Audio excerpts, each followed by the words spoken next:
Battle for the shoreline. The sun hovered high over the New York City beach, casting shimmering waves of light across the Atlantic.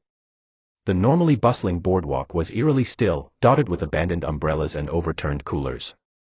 Only the faint cries of distant seagulls remained, a fragile echo of the serenity that had been shattered just hours ago. It was supposed to be an ordinary afternoon, but that peace was obliterated when the skies tore open, and the invasion began.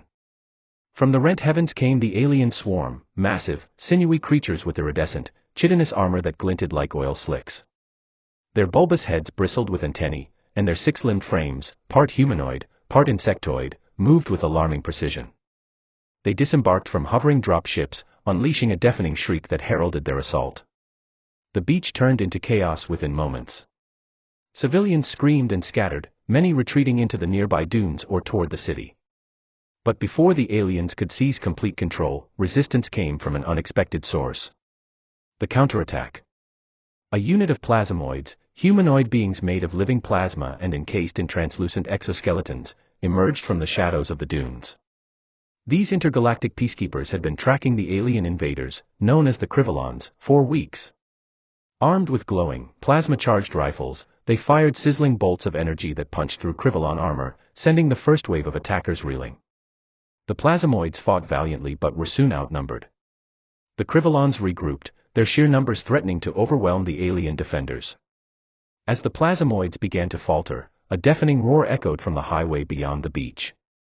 A 4Runner and SUV car club, local off-road enthusiasts who'd been gathered for a meetup, thundered down the sand like cavalry. Their vehicles, already modified for extreme terrain, were now bristling with improvised weaponry. Roof racks held mounted rifles, side mirrors carried extra ammunition, and bumpers were reinforced for maximum impact. The first SUV, a gleaming black 4Runner, slammed into a Krivolon soldier, sending its shattered carapace flying across the beach. Another vehicle, a lifted Jeep Wrangler, opened fire with a mounted .50 caliber machine gun, mowing down a cluster of aliens attempting to regroup. Behind them came the elite American fighters, an elite strike force equipped with cutting-edge combat armor and advanced weaponry. They had been dispatched in record time after the alien ships were detected entering the Earth's atmosphere. Their disciplined ranks joined the battle seamlessly, coordinating with the plasmoids and the car club to form an unlikely but effective alliance. Citizens take up arms. The tide began to turn as armed American citizens, many of whom had grabbed hunting rifles, shotguns, and handguns from their homes, joined the fray. A local surfer, still wearing his wetsuit, lobbed a Molotov cocktail into a Krivolon drop ship, setting its engines ablaze. A retired Marine pulled a sniper rifle from his pickup truck and took down alien commanders from a makeshift perch atop the lifeguard tower. "Hold the line," he bellowed, rallying the civilians. "They're breaking." The final push. As the 30-minute battle raged on, the beach became a tableau of carnage. Alien bodies littered the sand, their acidic blood hissing as it ate away at beach towels and folding chairs. The humans suffered losses too, but their determination burned brighter than the alien menace anticipated. The Krivolons, realizing they had underestimated Earth's defenders, attempted to call for reinforcements. But the plasmoids intercepted the signal, jamming their communications with a burst of radiant energy. The SUV club launched a final charge, their vehicles plowing through the last remaining Krivolons. The elite American fighters stormed the enemy's command post, planting explosives that sent the main drop ship careening into the ocean with a fiery explosion. As the surviving Krivolons retreated to their ships, the beach erupted in cheers. The alien invaders limped back to their vessels, their forces decimated. With a deafening roar, the ships ascended into the sky, vanishing into the void of space. Aftermath.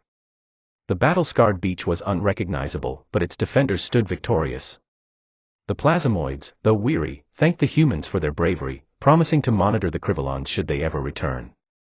The SUV car club, battered but proud, celebrated their unexpected heroism, while the elite fighters secured the area and began evacuating the wounded. Civilians, shaken but alive, started helping one another, proving that even in the face of cosmic terror, humanity could unite against a common foe. As the sun began to set, casting a fiery glow over the Atlantic, the survivors stood together, their makeshift alliance forged in blood and sand. The battle had lasted just 30 minutes, but its impact would resonate for generations. And somewhere, far beyond Earth's atmosphere, the Krivolons licked their wounds, their leaders vowing revenge. For now, Earth was safe. But the beach, once a haven of peace, would forever bear the scars of the day humanity refused to surrender.